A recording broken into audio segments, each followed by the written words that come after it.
Jean Marco de Vargas está na área, chegando com informação diretamente da Terra da Rainha.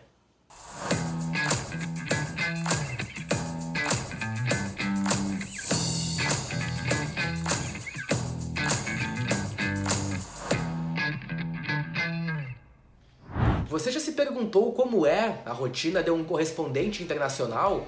Quais são os desafios e as diferenças em relação à noticiabilidade no Brasil?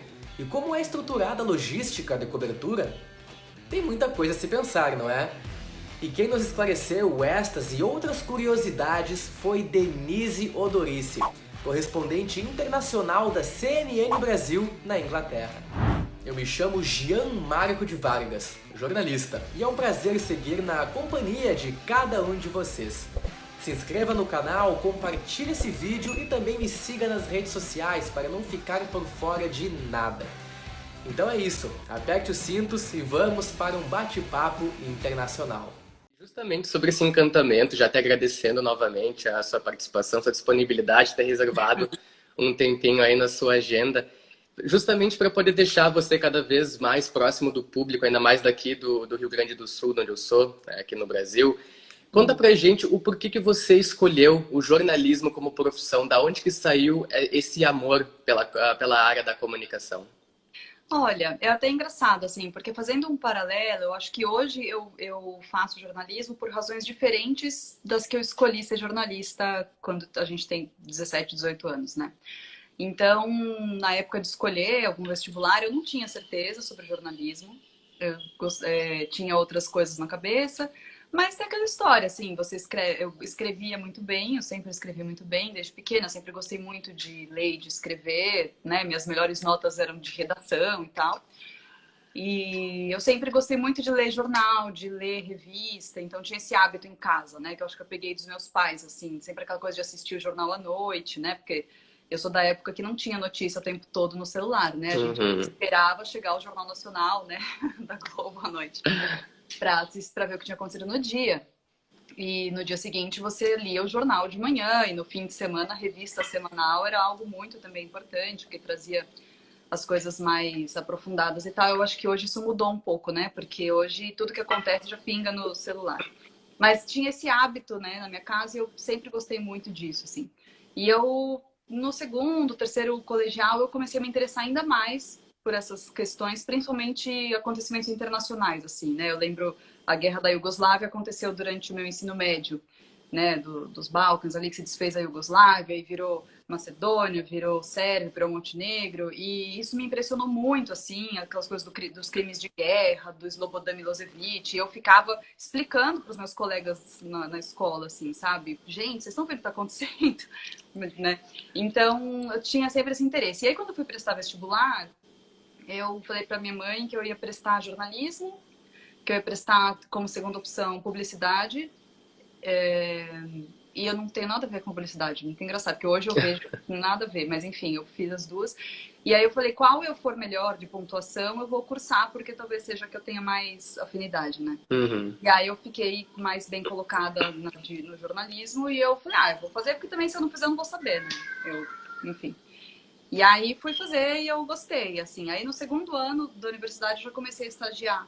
E aí eu acho que isso que Uhum. sacramentou realmente que eu gostava da profissão, entendeu? Porque você, é isso, entra numa redação e tem lá os seus colegas mais velhos e vê, né, as coisas, como é que são feitas. E aí eu realmente fiquei encantada, assim. Então eu lembro que eu liguei para minha mãe um dia da redação e eu falei assim, nossa, eu realmente encontrei meu lugar, porque eu tava vendo assim aquele monte de cabo, câmera, luz, e eu achei aquilo fantástico. Eu falei, gente, que negócio incrível, que eu nunca tinha visto assim, sabe? E aí eu me apaixonei dali, assim, eu tinha 18 anos quando eu entrei em televisão, então bem novinha, assim. Uhum. Eu acho que foi Teve. isso, mas hoje eu vejo que é diferente, assim, o meu amor pelo jornalismo hoje é outro. Tudo bem, eu ainda gosto de escrever, gosto de ler tal, mas é diferente, assim, né? Porque depois que você Uhum. passar um tempo, você vê o poder que tem o jornalismo, entendeu? E o poder que você tem como jornalista. E mesmo por uma pequena coisa, porque eu não tô falando de mudar o mundo, sabe? Eu acho que se você faz voltar água na casa de uma pessoa que tá sem água há um mês e ela já reclamou 10 vezes para empresa de água, e aí você vai lá faz uma reportagem e a água volta, isso é um poder Uhum. imenso, entendeu? Quer dizer, não importa que não mudou o mundo, mas mudou a vida daquela pessoa que estava sem água. Então, eu acho que isso é essa coisa social, esse poder mesmo que o jornalismo tem, que hoje é o que mais me encanta. E além, antes, na verdade, de você ingressar na CNN, você chegou a trabalhar em outros veículos de comunicação também. Foi produtora no Jornal da Band, editora de notícias internacionais na Record TV. Até que em 2019, a CNN Brasil, chegando aqui também no país, elencou você e a Núria, se eu não me engano, também, né? Que É. foram as duas correspondentes já para compor essa equipe de jornalistas. E você acaba, né, indo residir em Londres. Já era alguma coisa que passava na sua cabeça, esse desejo de morar fora do país fazendo jornalismo? Ah, sim, sim, não, total. Eu sempre quis morar fora, desde criança, assim, eu tinha vontade de experimentar. Não, vou me mudar para sempre, mas eu queria ver como é que é, eu queria ter essa experiência, eu tinha muita curiosidade, adorava mapa, sabe, ficar vendo aquela coisa, né, de onde é um país, onde é outro. E isso é que, óbvio, ao longo da vida não aconteceu, eu comecei a trabalhar muito cedo, antes de jornalismo Uhum. até, eu trabalhei de outras coisas, né, com 15, 16 anos, aí você entra na faculdade, aí começa a dar certo a carreira, blá, blá, blá, blá. E aí, quando eu tava na Record, que eu era repórter lá do Fala Brasil, eu cheguei a ser convidada para ser correspondente em Tóquio, para Uhum. substituir um correspondente que ia sair, e então eu ia pro lugar dele. No fim, assim, o Japão não era um lugar que eu tinha imaginado ir morar sozinha, porque eu acho que é muito diferente e tal, e eu fiquei meio... Assim, eu acho que seria uma experiência incrível, mas eu ir sozinha, né, tal, eu fiquei um pouco apavorada, porque na época eu não era casada. E, enfim, mas aí eu acabou que na negociação com a empresa acabou não dando certo, não fui. Uhum. E esse ficou uma sementinha do tipo assim, putz, seria legal, assim, né, trabalhar, ser correspondente. Mas também tudo bem, sabe? Se não der, ninguém realiza todos os sonhos da vida, sabe? Né? Acontece, beleza, sabe? Um dia, quem sabe, eu vou de outra maneira, sei lá. E guardei na gaveta, assim, essa vontade. E aí, passaram os anos e quando a CNN veio para o Brasil, estava vindo, né, para o Brasil, antes de vir de fato, eu já estava há 14 anos na Record, então eu também já estava, assim, um pouco querendo outros desafios, querendo fazer outras coisas, porque eu já tinha feito de tudo, sabe? Lá, assim, eu comecei lá como editora de Inter, aí eu fui pro vídeo, aí eu apresentei na Record News, aí eu fui, fechava jornal, aí virei repórter, aí desde o jornal local até o programa especial Domingo Espetacular. Então, sabe quando você olha e fala, gente, agora, o que mais que eu vou fazer aqui, né? Porque eu sempre tive essa coisa de olhar o que vem depois, sabe? Uhum. Bom, e aí quando a CNN começou, enfim, que a CNN estava indo para o Brasil, eu em conversa com pessoas que estavam indo para lá, né, porque foi muita gente da Record para lá, né? Eu acabei conseguindo essa oportunidade, expressando também esse desejo, né, de ter uma Uhum. experiência fora. E aí acabou dando certo. Então, foi ótimo, assim, porque Londres, sim, é um lugar que eu acho que eu tinha muita vontade. Eu tinha vontade de morar na Europa, né? Assim, nada contra os Estados Unidos, mas eu tinha mais vontade de morar na Europa. E aí acabou que casou, assim, que deu certo, sabe? Eles, bom, então tá, mas se você quiser, então é Londres e tal. Eu falei, não, tá ótimo, então vamos pra Londres. E aí foi meio assim, sabe? Então eu comecei a organizar tudo, né, toda a vida pra vir, pra aproveitar realmente essa chance aqui. E aí tá fazendo quase 2 anos agora. Uhum. Né, já há um tempo tá se familiarizando cada vez mais com a cidade, né? Imagina você já há 2 anos, agora alguém que é recém tá partindo ou para visitar ou para trabalhar. Esse processo de adaptação chama bastante, prende a atenção, né, do público. E foi uma coisa, inclusive, que eu fiquei pensando por muito tempo quando via. Sempre vejo, né, os correspondentes internacionais entrando ao vivo, independente da emissora que seja, como que nós aqui do Brasil, muitas vezes que consumimos notícias de outros países, levando, por exemplo, a questão da Inglaterra, né? A gente consome a notícia, mas muitas vezes não imagina como é a logística de produção daquela fonte de informação. Ou até, melhor dizendo, do próprio gatekeeping, né? Para quem não sabe, a questão da apuração, produção e seleção da notícia que vai ao ar. Quando você chegou em Londres, você notou algumas peculiaridades no processo de fazer notícia da Inglaterra em comparação ao que você estava acostumado a ver no Brasil? Sim, é bem diferente, assim. Bom, como tudo aqui, as coisas são mais organizadas e com um pouquinho mais de antecedência. Então, no Brasil, a gente é muito acostumado a ligar para uma fonte e, você pode me atender daqui a 1 hora, minha equipe está aí chegando daqui a 1 hora, posso. né? Uhum. Aqui isso é praticamente uma coisa do outro mundo, assim, não existe, sabe? É bem difícil alguém te atender no mesmo dia. Óbvio, putz, morreu o príncipe Philip, é diferente. Aí as fontes ligadas a esse factual já sabem que vai ter uma demanda e tal, claro. Mas, sei lá, por exemplo, sei lá, provar a vacina da malária, vai, né, da OMS ali. Primeira vacina da malária, 6 da tarde foi para mim aqui no horário. Dificilmente eu vou conseguir uma fonte naquele momento para falar naquele dia, entendeu? Então, geralmente é uma coisa que no dia seguinte eu vou marcar um horário, aí assim, ele vai me dar 20 minutos, sabe, para eu falar com ele, então não é uma coisa que eu vou. Então, eu acho que e tudo aqui é assim, é da cultura deles, entendeu? É cultural. Uhum. Então, é tudo muito mais prático, mais organizado e mais, né, quadradinho. Então, isso é uma coisa que a gente teve que se adaptar um pouco. Eu, né, a Flávia, que é minha colega que já estava aqui há mais tempo, então ela já sabia como funcionava. Para mim foi algo mais assim, por exemplo, agora a gente está produzindo a cobertura da COP26, né, no fim do mês. Então, assim, a gente já está marcando entrevistas agora com dia e horário local, para daqui a 2 semanas, 3. Então, nada pode sair sabe, do script, assim, está Uhum. pulando, tal dia, tal horário, tal lugar, chega 15 minutos antes. Então, é um pouco mais essa coisa. Mas e assim também, quanto ao acesso à fonte, tem uma questão de que nós somos mídia estrangeira, né? Então, tem muitas, sei lá, coletivas de imprensa do governo que só entra mídia local. Então, ninguém vai entrar, entendeu? Só vai entrar a BBC, a Sky News e, sei lá, entendeu? Só quem tem realmente as emissoras daqui. Não vai entrar ninguém de fora, não vai entrar... Bom, e não vai entrar a Globo, não vai entrar gente, não vai entrar uma TV da Espanha, não vai ninguém. Então, mas isso também é uma coisa que é uma opção deles aqui, porque, sei lá, não querem botar lá 125 jornalistas, né? Então, tem algumas coisas, assim, que eu acho que são inerentes da correspondência, entendeu?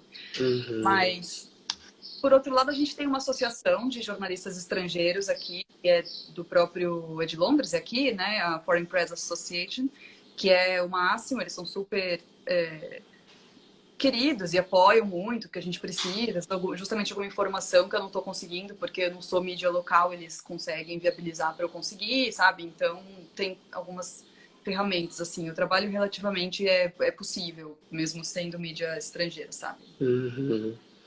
E justamente sobre essa questão que você comentou, é algo que eu iria até bater mais para frente, mas já que você tocou no assunto, eu vou trazer já para a gente poder abordar. No livro Sem Fronteiras, escrito pelo Felipe Rodrigues, Léo Nicolini e Igor Andrade, eles trazem os relatos de inúmeros correspondentes internacionais, voltado à área do esporte, alguns, mas contando como é essa questão de adaptação na Europa. Aí tem jornalistas da TNT Sports, da ESPN, da Band, e um dos capítulos eles abordam a trajetória do Felipe Killing, da Band, que também é correspondente aí em Londres. E ele, em um dos momentos do capítulo, ele traz algumas informações dizendo como foi a vivência dele nos primeiros meses aí na Inglaterra. E disse que uma das dificuldades que ele teve foi ele conseguir as fontes e muitas vezes o agendamento de entrevistas. E ele justifica, pois é, e ele justifica em alguns trechos ali, dizendo, né, que por Londres ser a casa de inúmeros correspondentes do mundo inteiro, ser uma das cidades mais importantes do mundo, era comum de que os assessores em si priorizassem a imprensa local para algumas informações. Foi Exato. assim contigo também? Ah, não, exatamente, claro. Não, por exemplo, a gente tem que pensar do outro lado, né? Então vamos supor, eu quero entrevistar o prefeito de Londres, o Sadiq Khan. O cara tem 550 coisas para fazer, tem 200 entrevistas para conceder, ele tem, sei lá, imagina a rotina do prefeito de Londres. E aí ele tem 2 pedidos de entrevista. Interessa para ele falar com a imprensa local, que ele vai estar falando com as pessoas da cidade que ele administra, afinal de contas, né? Ou falar com o Brasil, sabe? Então eu acho que assim, nada contra ele, não que ele tenha algo contra o Brasil nem contra qualquer Uhum. país, mas nas prioridades de um político, por exemplo, acho que não cabe tanto assim, né? Então eu acho que tem algumas questões assim. A gente ainda tem uma facilidade um pouco maior, que apesar de ser CNN Brasil, é CNN. Então a marca pesa muito para alguns entrevistados. Eles, claro que eu falo para CNN e tal. Então, isso abre portas, né? Eu não sei, por exemplo, o Felipe com a Band e tal, não sei quanto a Band é conhecida aqui. A Band tem bastante tradição no esporte, né? Pelo menos tinha, então talvez isso também tenha ajudado ele na cobertura esportiva, que é algo que eu não sei, porque eu não tenho experiência em cobertura esportiva. Mas sim, tem essa questão, né? De realmente, eles priorizam muito a mídia local, é o que eu falei. Tem coletiva de imprensa, tem eventos que é só para mídia local, né? Então é mais difícil para a gente entrar. Teve uma vez que o Macron estava aqui e aí eles abriram sim para mídia estrangeira, porque claro, se eles vão abrir para mídia francesa, né, já que o Macron vai estar aqui, então aí eles abriram lá em Downing Street, mas não são realmente todos os casos, né? Aí a gente fica na dependência de agência de notícia, né, enfim, de Reuters, enfim, para ter a transmissão pelo menos ao vivo do que está acontecendo e você conseguir apurar a distância, né? Você não está lá de fato. No início foi um pouquinho mais, imagino eu, não sei, mais complicado para você por ser algo novo e hoje você já consegue tirar mais de letra isso, mais acostumada com todo esse processo? Ah, sim, é tranquilo. Também porque, assim, como a CNN tem uma característica que é ao vivo, né? Uhum. Então, a gente tem que estar muito... Eu, né, tô sempre muito disponível para fazer as entradas ao vivo. E eu também, até por conta disso, preciso acompanhar muito o fuso horário do Brasil, né? Então, eu tô 4 horas à frente agora. Então, eu começo a trabalhar quando aqui já é metade da tarde, assim, né? 3, 4 horas da tarde. E esse horário, ainda por cima, tem uma questão que o horário comercial aqui já está acabando. O horário comercial aqui acaba 4h45.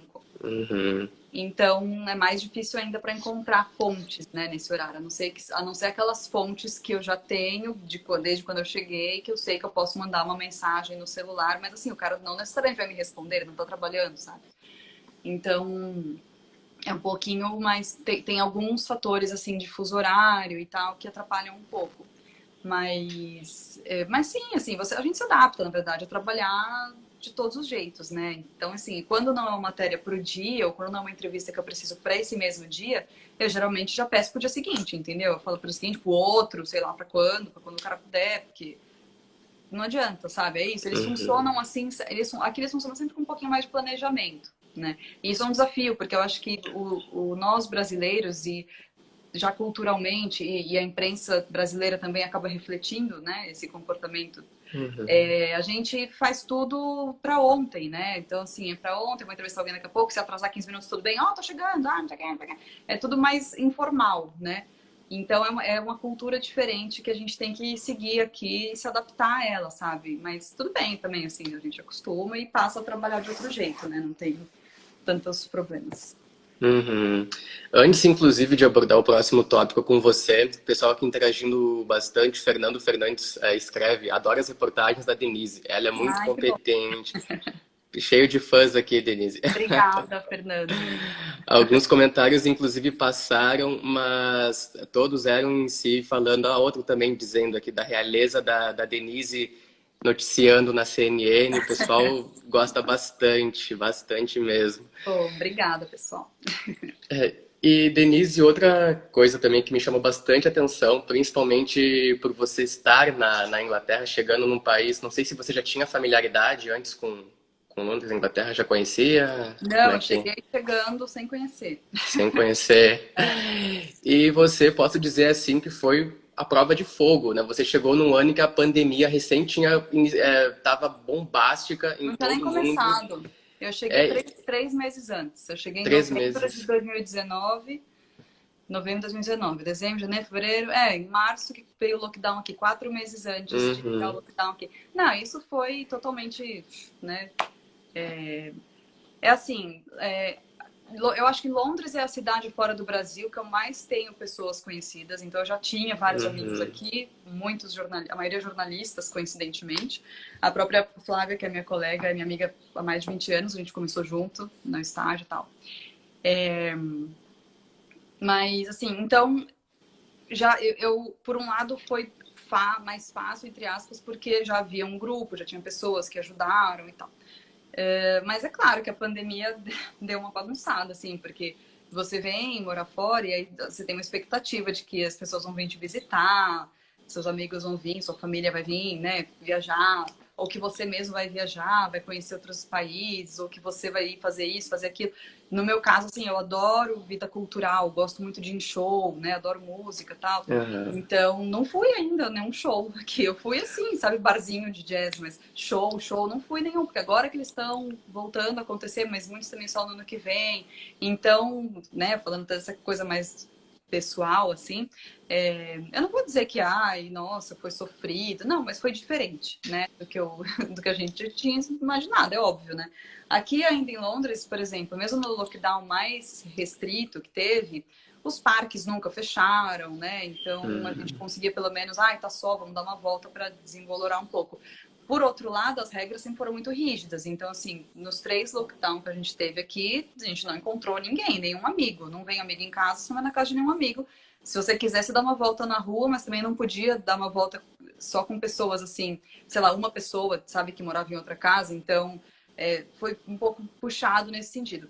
E o último inverno, principalmente, nesse sentido da pandemia, foi mais difícil, Uhum. porque já foi o 3º lockdown.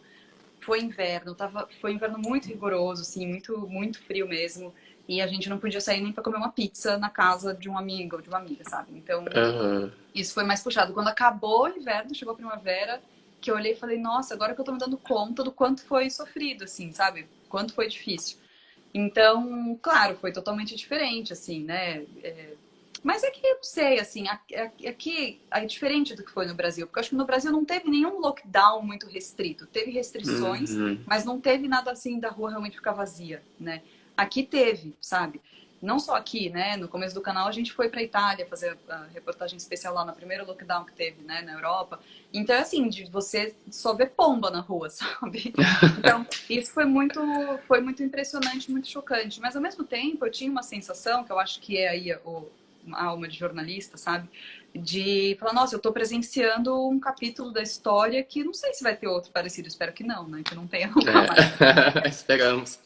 Então, uma sensação de estar vivendo uma coisa realmente histórica, sabe? Eu falo, Uhum. gente, eu tô aqui, sei lá, fazendo essa reportagem aqui em Veneza e não tem uma alma na rua, sabe? Isso é muito louco, porque, né, eu já tinha ido para Veneza há muitos anos e é um formigueiro, você não consegue andar. Então, gente, olha, o que que é esse lugar? Parece que que eu tô dentro de uma fotografia, ou que eu tô num filme, assim. Então, teve essas coisas, assim, que a pandemia trouxe, né? Eu não acho que a pandemia trouxe nada de bom, é óbvio, mas trouxe essas vivências que eu acho que são realmente parte da história, né? E eu acho que esse que é o grande lance do jornalismo, sabe? O que eu gosto muito de jornalismo é estar onde as coisas estão acontecendo. Sempre isso me encantou. Então eu tô lá vendo com os meus próprios olhos algo, né, algum acontecimento que interessa para outras pessoas, senão eu não estaria lá. E elas estão sabendo porque eu tô falando, porque eu tô vendo, né? Uhum. Isso é demais, assim, eu gosto muito disso na nossa profissão. Então, com a pandemia, eu tive também essa sensação, sabe? Ah, vamos pegar o metrô de Londres. Nossa, não tem uma alma no metrô. Eu fiz reportagem de eu estar sozinha na estação, no vagão. Gente, parece um filme, sabe? É muito louco, assim. Aí você vê rato na estação, porque não tem pessoas, então os ratinhos invadem. Que É nem muito filme. legal. Não, é que nem filme mesmo. Foi muito, muito estranho, assim, mas é uma vivência, né? E justamente para você poder reportar a pandemia desde do começo, digamos assim, foi dia 15 de março de 2020, a estreia da CNN, né? Foi, Até não me recordo isto. foi. E todas essas questões voltadas ao confinamento, independente da rigidez dele e também dos protocolos de saúde, isso chegou a interferir, de certo modo, a tua rotina de trabalho, nas entradas ao vivo, ou até na produção em si? Ah, sim, porque, por exemplo, a gente, quando estreou a CNN, dia 15 de março, a gente estava na Itália, né? A gente até assistiu a Uhum. estreia do canal do quarto do hotel. Eu e a Flávia, a gente ficou ali assistindo pelo computador e tal. E aí, no dia seguinte, quem entrou foi um domingo. Aí, na segunda-feira, a gente ainda estava ali lá em Milão, né, tal, e pegamos o trem para voltar em seguida. Só que, assim, tava tudo acontecendo, né? Aí a gente teve que pegar, em vez de voltar direto, não tinha voo, estava cancelado por causa do Uhum. lockdown. Então a gente teve que se enfiar num trem lá para a Suíça, para daí na Suíça, em Genebra, pegar um voo para cá. Mas tudo assim, o que a gente conseguiu fazer de um dia para o outro, porque as fronteiras foram se fechando, né? Então foi tudo muito atrapalhado, assim. E aí quando a gente chegou, a gente teve que fazer 15 dias de quarentena. aqui em Londres, porque não era ainda, não tinha lockdown aqui, mas como a gente tinha estado na Itália, né, que é estava Uhum. com o lockdown, e naquela época era o país que estava com o problema principal da pandemia, era o epicentro, né, da pandemia. Então a gente teve que ficar 15 dias em casa, trabalhando, entrando ao vivo da sala, assim, sabe? Tipo, não podia sair para gravar uma entrevista, não podia fazer nada, nada, não dá nem para ir no mercado, não fazer nada. Então foram 15 dias dentro do quarto, assim, e difícil, assim, né? Porque você, enfim, para ir na cozinha, você já nem encosta muito no seu marido, sabe? Porque você não sabe, assim, era tudo muito novo. E naquela época não tinha teste de Covid para quem não tinha sintoma aqui, só quem tivesse sintoma. Então, ai, será que eu me contaminei? Será que eu não me contaminei? Bom, não tô sentindo nada, mas e se eu tiver sintomática? Então, foi uma atrapalhação, assim, mas pro trabalho também, né? Você não. Gente, se explodir uma bomba, ele não conseguiu ir cobrir, né? Uhum. Mas passou, ainda bem, que foi Não, cansativo. com certeza. Imagino que não deve ter sido fácil para ninguém, ainda mais Olha, cada área acabou sofrendo de certo É, de uma modo, maneira, né? né? Sim, Exatamente. sim. O pessoal interagindo bastante aqui. Algumas perguntas, inclusive, que estão no chat, eu vou deixar para daqui a pouquinho, inclusive, para a gente seguir na linha de raciocínio e não se perder só, mas todo Tá. mundo vai ter sua vez aqui de interagir também. E, Denise, metade desse ano, de 2021, agora em julho, mais ou menos, houveram alguns relaxamentos voltados aos protocolos de saúde em Londres, né? A gente pode citar bem por cima, assim, questões, por exemplo, dos não obrigatório de máscara, o número de pessoas em ambientes internos ou externos não ter um limite, né, para elas poderem usufruir, a volta de algumas casas de show, boates, né, por mais que tivesse a questão do passaporte digital que se falava de mostrar comprovante de vacinação ou algum teste negativo contra a Covid. E isso acabou se dando muito pelo exemplo, né, da campanha de vacinação que Londres estava, os cientistas mesmo já vinham batendo nisso há bastante tempo, e também depois o próprio primeiro-ministro Boris Johnson dizer que o relaxamento em si, na concepção dele, não acarretaria num número, né, maior de mortes ou internações. Como que a imprensa local reagiu referente a toda essa questão e como também as pessoas acabaram se impondo a isso? Elas foram mais a favor, foram contra? Como é que foi esse parâmetro assim para elas, tanto para a imprensa assim como para a população da Inglaterra? Bom, teve de tudo, né? Tem de tudo, assim. Tanto tem parte da imprensa, os jornais mais conservadores, mais favoráveis ao governo e outros mais de oposição, né? Que encaram de maneiras diferentes. E a população a mesma coisa, assim. Ao mesmo tempo que minha percepção, assim, né? Que a adesão aos protocolos, quando eles estavam em vigor, foi grande, assim, né? Realmente você via as pessoas... Porque também aqui, assim, tem multa e as pessoas de fato são multadas, entendeu? Então, quando tinha essa coisa assim, olha, você vai chegar de viagem, você vai ficar de quarentena na sua casa. Vem uma pessoa na sua casa, ver se você tá em casa, entendeu? Vem as Uhum. pessoas que ligam. E se você não tá, e você leva uma multa. Então, assim, as coisas realmente elas são feitas para funcionar, né? Então, eu acho que a adesão foi grande. Agora, a gente teve muitos protestos aqui em Londres do povo anti-lockdown, anti-máscara, falando que era ditadura, que era não sei o quê, que era contra as liberdades individuais e tarará, tarará, entendeu? Tem de tudo, assim. Até agora está sendo muito questionado, né? Essa semana saiu um estudo, não sei de quem, de que universidade, dizendo que a resposta do governo britânico à pandemia foi uma sucessão de erros no começo, assim, né? Que o Boris Johnson demorou muito, muito, muito para tomar realmente atitudes mais drásticas de impor lockdown, de, né, pôr as medidas sanitárias que precisavam ser colocadas. E teve uma investigação, realmente uma análise de tudo que foi feito, quantas mortes poderiam ter sido evitadas, quantos casos poderiam ter sido evitados. No começo da pandemia, quando estava essa coisa de álcool gel, máscara e tal, o Boris Johnson, numa coletiva de imprensa, falou: imagina, nunca vou deixar de apertar a mão de um eleitor meu na rua, sabe? Aquela coisa meio ignorante, assim, né? E depois ele, enfim, acho que principalmente depois que ele ficou doente, né, e ficou internado, ele realmente mudou, assim, a postura. Mas não sei, assim, ainda há um pouco essa coisa de um relaxamento não, que talvez não fosse, sabe, adequado. Então, Uhum. porque, por exemplo, nunca aqui foi obrigatório usar máscara ao ar livre. Nunca, na rua, nunca. Nenhum momento. Só dentro dos lugares. Isso já é um questionamento, entendeu? Pô, sabe? Como é que você não usa máscara na rua? Você está numa fila, você passa num ponto de ônibus que tem gente e tal, o vírus também se transmite por via aérea. Qual que é a dificuldade? Já que a pessoa está com uma máscara na bolsa para usar no mercado, por que ela não pode usar na rua? Então, tem muitos desses questionamentos. A questão das viagens foi uma coisa que demorou muito para relaxar, né? Agora que acabou de relaxar. Mas teve muita pressão do governo, do Partido Conservador, principalmente, para relaxar antes, né? As pessoas têm que poder ir e vir, e tarará, tarará. Então, assim, eu acho que foi uma situação inédita, né? A pandemia, ninguém da nossa geração tinha vivido isso. E é difícil você atender somente aos interesses ideais sanitários, vai também ter os interesses econômicos, vai também ter os interesses políticos. Então, o que eu percebo é que, assim, aqui também é muito difícil, porque aqui é um hub, né? Você que falou, uma das principais cidades do mundo. Então, Uhum. assim, tem muita gente passando por aqui o tempo todo, sabe? Então, se você também não restringe viagem de um jeito mais rígido, né? Vira uma festa do caqui, entendeu? Porque aqui é escala para um monte de voo, é um monte de gente da Ásia, da América e de outras partes da Europa. Então é difícil, assim. Eu percebo que as opiniões ficaram divididas, né? É consenso de que o governo demorou para agir no começo, isso todos os jornais sempre estiveram de acordo, Uhum. mas as medidas foram sempre questionadas pelos dois lados. Uns porque achavam que estava too much e outros porque achavam que não estava, que tinha que ter sido diferente.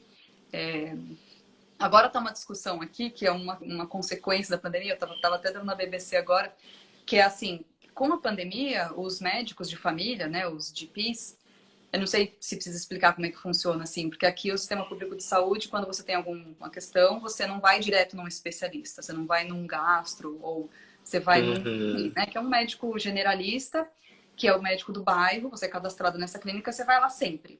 E aí ele vai, se for o caso, te indicar para um especialista. Mas aí, por causa da pandemia, esses GPs pararam de atender presencialmente. As consultas passaram a ser sempre por telefone. A não ser que realmente fosse algo impossível de fazer por telefone, mas... E aí, até agora, que assim, já relaxou medida, já tá praticamente todo mundo vacinado, blá, blá, blá, os GPs continuam atendendo prioritariamente por telefone. Então, por que isso, né? Tá uma discussão no governo agora do tipo, como que a gente tem que fazer para convencer os GPs a voltarem para o atendimento presencial, porque uma consulta médica sempre por telefone é mais complicado, né? Então, para Uhum. você perceber como assim, uma medida que foi exagerado, será colocar uma consulta médica por telefone, mas uma consulta médica não é uma coisa de primeira necessidade, pô, mas eles também colocam o médico em risco, o enfermeiro em risco. Então, assim, tudo gera discussão. Porque é isso, é o que eu falei, é uma situação muito nova, inédita, né? Qual que era o certo a se fazer? Eu acho que cada governo foi fazendo o que acreditava ser certo, sabe? E Uhum. aceitando que todos tinham boas intenções, né, ao redor do planeta. Não, com certeza. E do jeito que a coisa tá correndo agora, né? Não digo somente na Inglaterra, mas eu acredito que levando em consideração o Reino Unido, já que tem muita gente que entra e sai, né, em função das fronteiras, você acredita que essas restrições possam voltar a ser mais rígidas como estava antes? Esse relaxamento possa ser colocado de lado um pouquinho? Eles estão muito atentos com a chegada dos meses frios agora, né? Porque a gente está no outono, daqui a pouco chega o inverno e normalmente já é um período que tem mais infecções respiratórias, as pessoas têm gripe, têm pneumonia, blá blá blá. Então, eles estão muito atentos com o que vai acontecer agora, porque além dessa questão dos meses frios e da gripe aí e tal, das coisas, também já está fazendo algum tempo, né, que as primeiras pessoas foram vacinadas. A vacinação aqui começou em dezembro. Então, eles começaram a aplicar a terceira dose nos primeiros grupos vacinados e, ao mesmo tempo, junto já colocar as vacinas de gripe, né, porque também a campanha de vacinação da gripe também está em andamento aqui, para tentar evitar que as pessoas fiquem doentes e precisem dos hospitais. Porque sempre o que permeou muito as decisões do governo sobre as restrições aqui foi a lotação dos hospitais. Então, tem muitos casos acontecendo, mas os hospitais estão dando conta, por exemplo, né? Tem leitos. Então, tudo bem, né? Não que seja tudo bem as pessoas estarem doentes, mas foi Uhum. um dos principais critérios, ou talvez o principal critério que o governo usou, sabe? Quando realmente a coisa começou a apertar de lotação de hospital, foi no inverno passado, entre dezembro e janeiro, que foi a nossa segunda onda. bastante forte aqui, foi quando as medidas mais rígidas foram colocadas em prática, entendeu? Porque eles tiveram que abrir alguns hospitais de campanha, tiveram que tomar algumas medidas. E o sistema de saúde aqui é muito forte, ele é muito robusto, né? Então, foi realmente algo que eu acho que os políticos, o governo ficou mais de orelha em pé, assim, quando começou a acontecer, né? Porque a gente viu isso acontecer na Espanha, na Itália, na França, nos hospitais não darem conta de tantas pessoas internadas.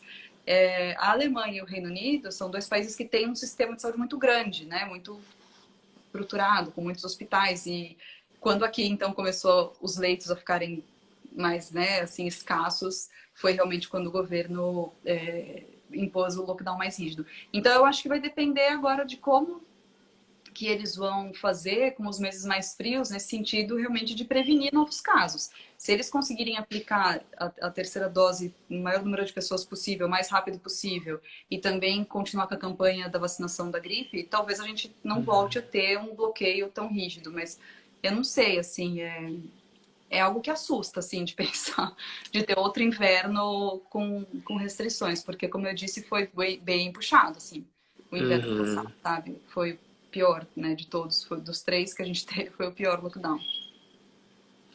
E uma das perguntas que estão aqui no chat, eu vou selecionar essa daqui, que já entra nesse contexto de pandemia, que o Adriano dos Santos coloca.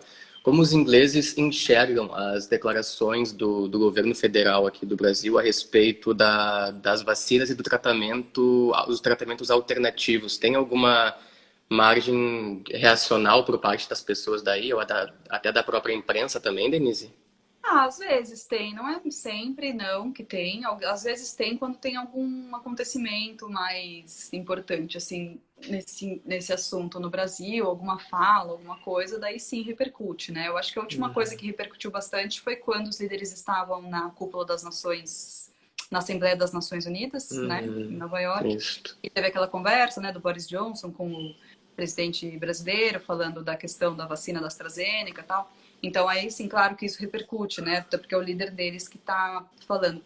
Mas também é isso, depende do jornal, entendeu? Então, alguns jornais com uma linha editorial mais alinhada para cá ou para lá repercutem mais ou repercutem menos, sabe? Depende, assim. Eu acho que é isso. Essa questão dos tratamentos alternativos aqui não teve muito isso. Teve muitos estudos, né? Houve muitos estudos das universidades, de Oxford, tal, de todos esses, da hidroxicloroquina, sei lá, um monte de remédios que, em tese, poderiam ajudar a prevenir, mas eles foram descartados, né? Logo quando se concluiu que não adiantava nada, então eles foram descartados. E aí morreu o assunto, assim, sabe? Não se fala disso mais. Mas essa questão da vacina, sim, principalmente porque a vacina foi desenvolvida aqui, né? Então isso eles pegam bastante, assim. Mas como eu disse, depende do jornal também, sabe? Não é algo 100% padronizado, né, para todos. Não. Tem uns que nem ligam muito pro Brasil, na verdade. E, Denise, justamente por Londres ser a casa de muitos correspondentes, uma curiosidade que eu sempre tive, assim, era saber se bom, a gente pode levar em consideração vários veículos brasileiros que têm seus enviados, seus correspondentes aí na Inglaterra. É comum em algumas pautas de vocês se auxiliarem com fontes e informações, visto que são de emissoras distintas? É algo comum que acontece? Sim, total, não, com certeza. Mas isso em todos os lugares, aí no Brasil também. Quando você está numa pauta, encontra os colegas, a gente sempre se ajuda. E aqui também a mesma coisa, né? A gente não é todo dia que você encontra as pessoas, claro, né? Depende realmente de ter um factual. Mas sempre, imagina, o Sérgio Uti do SBT, super parceiro, pessoal da Globo, a gente sempre está em contato, né, para algumas questões, pessoal da Band também, a Nanda Zafari, que até faz aí pro Rio Grande do Sul, né, da Band também, é bem próximo, então a gente sempre tenta se ajudar, porque é diferente a cobertura aqui, sabe? Dificilmente aqui você vai ter uma informação exclusiva, uma fonte exclusiva, não é que nem no Brasil, entendeu? É uma cobertura diferente aqui. Então, claro que a gente se ajuda, a gente se encontra. O funeral do Príncipe Felipe tava todo mundo junto ali, né, cobrindo e tal. Depois a gente foi tomar uma cerveja no pub quando acabou, sabe? Então, normal, assim, nós somos colegas, né? Então, dentro do possível, todo mundo se ajuda. Isso é muito legal, porque a gente, de vez em quando, pode ter aquela visão mais enraizada de que a concorrência às vezes Não. fala mais alto, aí cada um quer dar o furo jornalístico, que no fim, né, Sim, não não, tem se essa tem, união. óbvio, claro, você não vai entregar o seu furo para ninguém, mas uma ajuda dentro do que é possível, todo mundo se ajuda, Uhum, entendeu? Mas é isso que eu disse, aqui fora é difícil você ter um furo, entendeu? Quem vai dar furo aqui é a imprensa local, né? Então, né, é diferente, assim, mas, claro, tem essas questões, essas coisas da profissão, né? Obviamente, uhum. mas que são inerentes. Mas dentro do que a gente pode, a gente se ajuda. Uhum, não, isso que é bacana, né? Porque mostra a união, querendo ou não, cada vez mais coletivizada entre jornalistas, ainda mais por se estar num país Sim. estrangeiro. É. O Fernando pergunta uma curiosidade, um questionamento dele. Se der para perguntar sobre o que a Denise acha, se a percepção da família real por parte dos ingleses mudou e o que pode acontecer depois que a rainha partir. Ele Boa escreve aqui. pergunta, né? É difícil a gente saber, assim, a família real ela é uma instituição aqui, sabe? É uma coisa assim, não é que todos sejam apaixonados por ela, pela família real, não é isso, mas eu acho que ela tem a rainha, né, principalmente, assim, mais até do que a família real, acho que a rainha tem um papel de ser uma instituição, né, britânica, assim, e a impressão que eu tenho como estrangeira, que talvez não seja a percepção, obviamente, de quem nasceu aqui, né? Mas eu, como Hum, estrangeira, tenho a impressão de que é uma coisa meio assim. Ela tem um papel de dizer que tá tudo bem, sabe? Sabe assim? Então, uma figura de segurança, uma figura de, né, de tradição, porque Londres ainda é uma cidade grande e tal, mas o Reino Unido como um todo tem muitas tradições, né? Aquela coisa toda. Então, ela é meio que sim, que é um símbolo disso, sabe? Então, por exemplo, quando começou a história da pandemia, ou quando acontecia uma coisa, acontecia outra, ela aparecia para fazer um pronunciamento na TV, uma coisa assim, outra tal. Então, acho que passar uma mensagem de, olha, a gente vai sair dessa, vamos nos manter unidos, firmes e fortes, sabe? Uma coisa assim, até emocional. Eu não sei, assim, o que pode acontecer depois. Eu tenho bastante dúvida, na verdade. Assim, eu acho que o Charles chega a ser coroado, mas eu tenho dúvida se o William chega a ser coroado. Porque uhum, muitas pessoas questionam aqui qual que é, por quê, né? Você tem uma família real, sabe? Né, nos tempos de hoje. Mas também assim, né, tem toda uma questão turística, né? Tem muito dinheiro, as pessoas vêm para cá para visitar os palácios, vêm para cá por causa desse encantamento, desse conto de fadas, né, da família real e tudo. uhum. Então também tem essa coisa que é interessante pro país, né? Mas não sei, assim, eu acho que eles são acostumados, sabe? São acostumados com isso de ter o rei, de ter uma rainha. Aliás, rei faz tempo que não tem, né? De ter uma rainha. Mas não sei, assim, o que pode acontecer. Eu tenho essa impressão que Uhum. chega no Charles, mas não sei, chega no William. É uma coisa muito discutida pelo que eu vejo aqui entre o público, sabe, em rede social, principalmente no Brasil. Ainda mais porque, justo como você falou, aquela imagem do conto de fadas da Inglaterra. Para Sim. quem é brasileiro, quem vai, gosta, quer visitar, quer conhecer, pelo Ah, é menos as super legal. localidades, né? Não, e é bonito mesmo. Você vai no palácio, é lindo. Cada graminha, assim, eles devem cortar Uhum. com uma régua, um compasso, sabe? É lindo, é super legal, é bonito, realmente. Tem um glamour, assim, sabe? Uhum. Mas é isso, assim, né? As pessoas questionam, principalmente as gerações mais jovens, né? Questionam qual que é o lance de ter uma família real hoje em dia, né? Uhum. O Cauã pergunta aqui também no chat como você enxerga as oportunidades de um jornalista brasileiro ir trabalhar na Europa, quanto à questão de contratação, né, de estrangeiros. Como funciona, ele coloca aqui. Para jornalistas estrangeiros, bom, Isso. depende, né? Depende tanto se a pessoa quer trabalhar numa empresa daqui, uma empresa britânica, sei lá, uma BBC da vida, Uhum. ou se quer ser correspondente de uma empresa brasileira aqui, acho que tem alguns caminhos, né? Ou nenhum desses, ele simplesmente quer ser um freela, né? Tem vários jornalistas que estão aqui que são freelancers, que prestam serviço para um, para o outro, escrevem e tal. Depende, assim, não sei, depende realmente do caminho. Eu acho que as vagas são poucas, né? Não é algo simples, Mas é possível, assim, eu acho tudo possível. Para minha geração de jornalista, né, de quem já está há mais tempo, sempre foi uma coisa mais assim, de você ter uma carreira numa empresa, uma carreira num lugar, e aí você, o repórter é um baita tempo, você já está experiente, Hum, blá, blá, blá, e num dado momento você vem para ser correspondente, entendeu? Hoje em dia, eu não sei mais se é assim. Primeiro porque as pessoas não ficam mais tanto tempo numa empresa, né? A geração de vocês mais jovens, assim, ficam menos tempo nos lugares. E hoje em dia também a televisão, ela não tem mais tantas exigências técnicas, assim, né? Que você hoje em dia consegue fazer. Você precisa necessariamente ter uma câmera profissional, sabe? Infelizmente, não é mais assim. Eu digo infelizmente porque eu acho que a gente perde qualidade, né? Quando você simplifica muitas coisas. Mas, de novo, eu sou da old school, assim, né? Eu sou da aham. geração. Hoje em dia, você consegue entrar ao vivo com o celular de qualquer lugar, entendeu? Então, acho que tem uma falsa impressão de que qualquer um pode fazer, porque é muito simples, gente. Você põe lá seu celular e faz. Não é assim, entendeu? Mas eu acho que acaba, às vezes, acontecendo isso, assim, de assim, a pessoa simplesmente, eu vou morar na Europa e vou lá trabalhar para vários lugares e tal, tal, tal, tal, tal. É algo que hoje em dia acontece, sabe? Mas, não Uhum. sei, acho que é isso, depende. Tem também pessoas que vêm e falam, não, eu quero trabalhar na imprensa britânica, eu vou lá me prestar para uma vaga da BBC.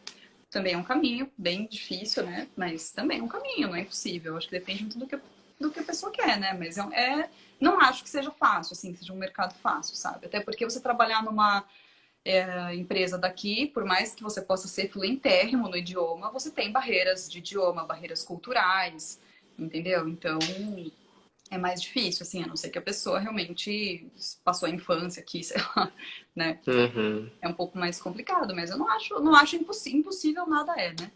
É mais difícil, assim. É o que eu falei, eu como sou Ainda.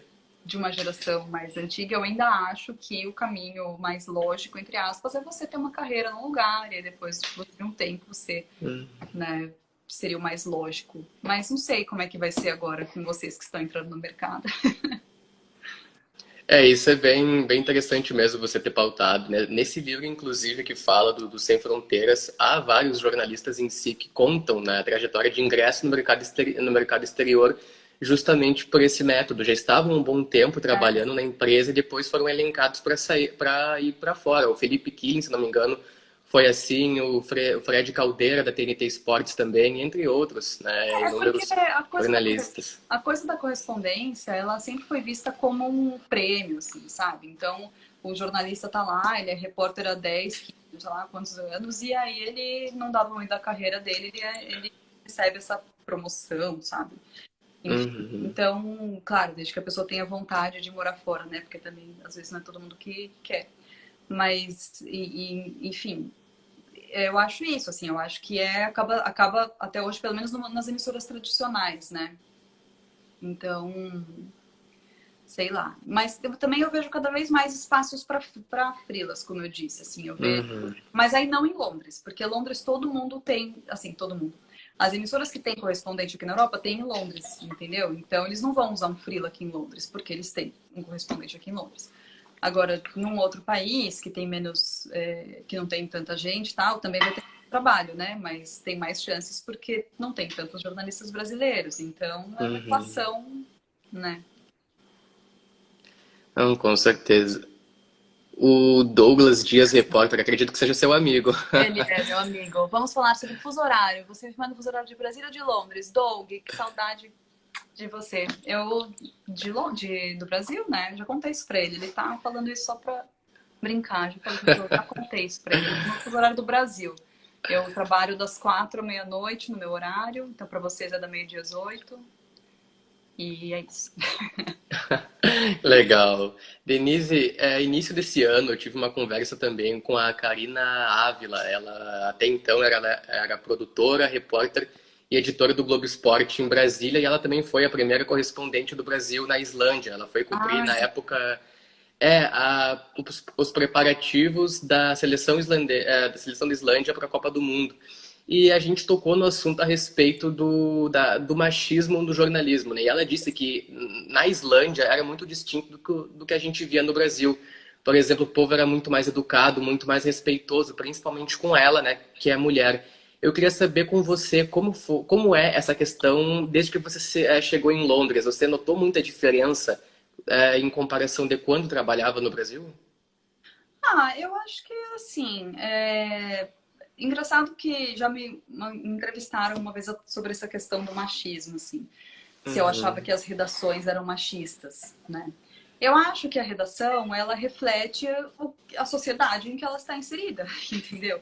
Então, assim, o Brasil é um país machista, é uma sociedade extremamente machista, entendeu? uhum, Então, é claro que as redações do Brasil vão refletir essa cultura do Brasil, entendeu? uhum, Então, não tem muito como fugir disso, sabe? Aqui eu não tenho uma redação, né? Eu não tenho vários colegas de trabalho, então é um pouco mais difícil, mas eu posso, mais difícil de dizer assim, de fazer essa comparação, mas o que eu posso dizer é que é uma sociedade mais razoável nesse sentido. Tem também machismo, né? A gente está discutindo super dois feminicídios que aconteceram recentemente aqui, de duas jovens, os crimes sexuais foram assassinadas, tal, então, né? Existe, claro que existe. Mas, por exemplo, quando você se candidata numa vaga de trabalho aqui, é muito comum que na aplicação as pessoas, você não tenha uma opção de colocar nem se você é homem, se você é mulher, entendeu? Nem seu nome. Você só põe assim, engenheiro, engineer, né? Que não diz se é um, se é outro. Nem idade, nem nada. Justamente para não ter esse tipo de discriminação, entendeu? Porque às vezes, até inconscientemente, um recrutador vai se deixar influenciar para um lado ou para o outro, assim, sabe? Peraí, mas as pessoas têm 50 anos, não, tá velho, sabe? Então não tem nada, nem de idade, nem de gênero, justamente para evitar esse tipo de coisa que pode acontecer até sem a pessoa querer, né? Então, uhum. eu acho que tá longe do ideal, mas existem tentativas e algumas políticas para que a coisa seja trabalhada, né, ao longo do tempo. Aí eu acho que é um caminho longo. Islândia, né? Você falou que Isto, Islândia. os países, esses países, eles estão 300 anos à frente. Então, Como Islândia, muito. Noruega, Dinamarca, esses caras, eles estão muito à frente de nós, réis mortais, nesse sentido, né? É, Então, não, acredito com que lá realmente certeza. tenha sido diferente. São anos-luz, tanto em questão de cultura, de respeito, tudo, né? Ainda mais, eu nunca fui para lá, mas imagino vocês que viajam bastante, o que não devem sentir é da diferença, ainda mais se levar em Sim. comparação ao Brasil, né? Onde nós, em si, nos criamos. Sim, é duro você comparar porque são histórias diferentes, inícios diferentes, né? É tudo diferente, assim. Então é complicado você comparar, não, mas lá é melhor do que o Brasil, porque não sei o que, não sei o que. Acho que tem aspectos que são melhores, são sociedades mais desenvolvidas, são sociedades que têm uma qualidade de vida melhor, enfim, tudo bem, né? Se você levar em Uhum, consideração as pessoas comerem, morarem e, né, terem saneamento básico, enfim. Enfim, mas sim, eu acho que são sociedades que estão à frente nesse sentido de desenvolvimento humano mesmo, né? Quem sabe a gente chega lá. Eu acho que o principal, assim, é a questão da desigualdade, né? Enquanto o Brasil for um país tão desigual, fica difícil sair desse ponto que a gente está, entendeu? Porque não tem muito sentido, sabe? Você ter metade da população sem saneamento básico no Brasil, tem água na torneira e outras pessoas com tanto, né? Então, eu acho que esse é o principal, na minha opinião, né? É o uhum, principal causador das mazelas sociais do Brasil, inclusive os problemas que afetam os ricos, né? Então, a insegurança nas ruas, o assalto na porta de casa, o sequestro relâmpago acontece porque o Brasil é um país muito desigual historicamente já, né? é um Então, reflexo, né, que bate eu bastante. não sou especialista, né? Eu nem devia ficar falando assim, mas é a minha opinião, pelo que eu Uhum. vejo, sim, sei lá, né? Aqui também tem um comentário de uma outra amiga, Denise, a Núria A Saldanha. Núria Saldanha, a Núria de Washington. Lindíssima. Saudades Amo dessa essa fantástica correspondente, colega e amiga, fala. coloca ela. Maravilhosa. E Denise, você, além de fazer várias coberturas sobre notícias vinculadas à Covid, você também já noticiou outros casos que não em si eram relacionados à pandemia, como, por exemplo, o assassinato do George Floyd, né, os protestos contra o racismo aí em Londres, os casos de xenofobia no futebol também, pelo que me recordo. Mas eu queria saber de você, tem alguma pauta, alguma notícia assim que você tenha reportado, que tenha te marcado, nossa, imensamente, que você pode dizer que foi a que deu mais gosto de fazer hoje? Aqui em Londres, como Isso. correspondente? Eu acho que, assim, a nossa cobertura, desde que começou o canal, ficou muito focada em pandemia, né?